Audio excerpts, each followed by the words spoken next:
No tree, Carl Jung once wrote, can grow to heaven unless its roots reach down to hell.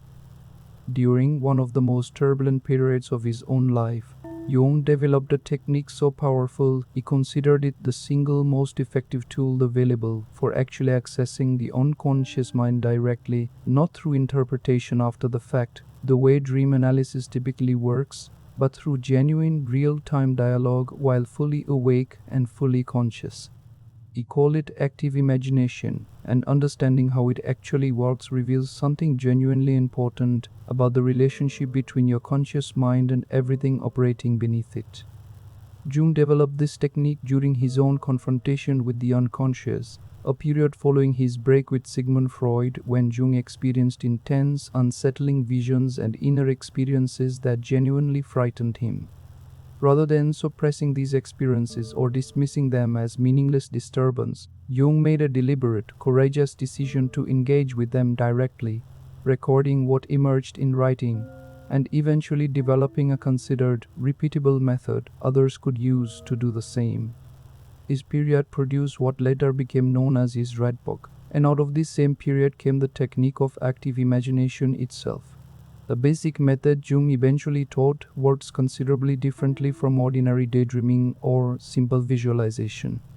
It begins by selecting a specific starting point, often an image or figure from a recent dream, a spontaneous fantasy that has been recurring, or simply a genuine, honest question you are currently sitting with.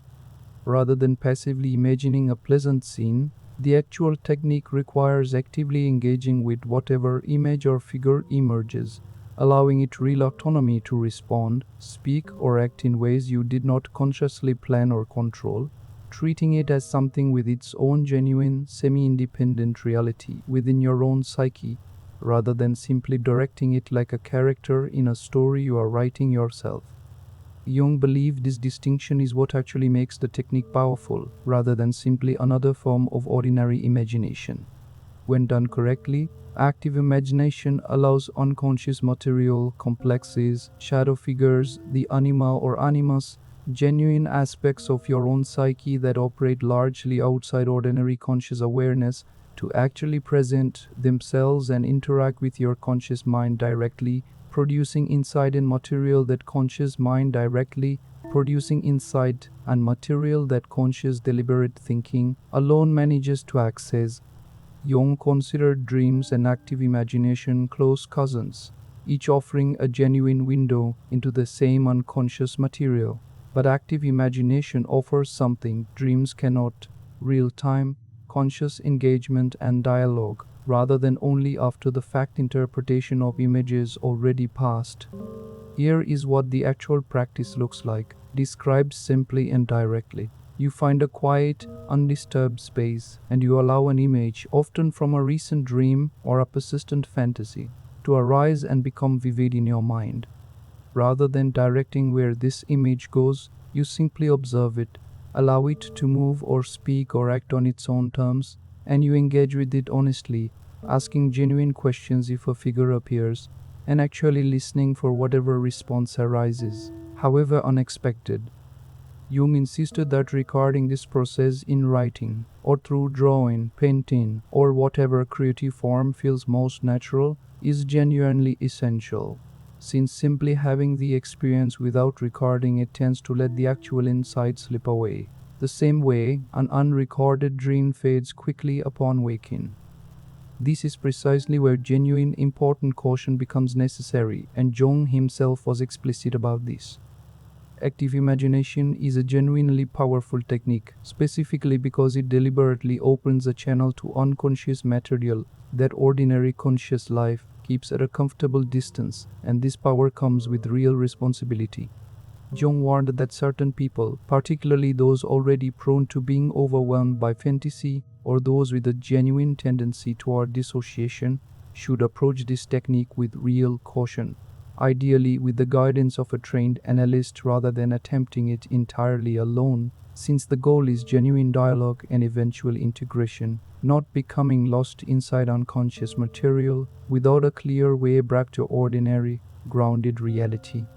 For most people approaching this practice with reasonable psychological stability, however, Jung believed active imagination offers something genuinely valuable: direct, felt access to parts of your own psyche that ordinary conscious reflection simply cannot reach on its own.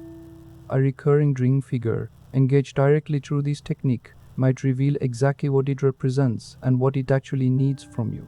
A persistent, unexplained mood, given a voice and allowed to speak, might reveal precisely what unresolved material is actually producing it. If you are drawn to this practice, here is what actually matters in approaching it responsibly. Begin with genuinely low-stakes material, a recent, simple dream image rather than your most frightening or overwhelming psychological material, allowing yourself to build genuine familiarity and confidence with the process before approaching anything more intense. Always record what emerges in writing or through whatever creative form suits you, since the recording itself is a genuine part of the actual integration process, not merely an afterthought.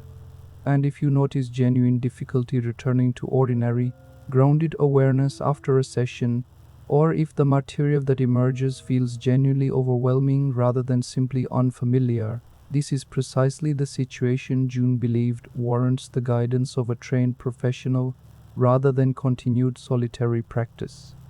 Think honestly about a recent dream image or a persistent fantasy that has been returning to you, and consider what it might actually say if you gave it the chance to speak directly in its own voice, rather than only observing it passively from a comfortable distance. Write below the single word for the image or figure you would most want to actually engage with using this technique. Naming it honestly is the real and practical first step toward the kind of direct conscious dialogue with your own unconscious mind that Jung considered one of his most valuable and most personally significant contributions. Because active imagination was never, according to Carl Jung's understanding, simply an interest in historical curiosity from his own most turbulent period. It was a genuine, repeatable method for actually meeting the unconscious directly, and approached with real care and genuine respect. It remains one of the most powerful tools available for finally understanding what has been operating beneath conscious awareness all along.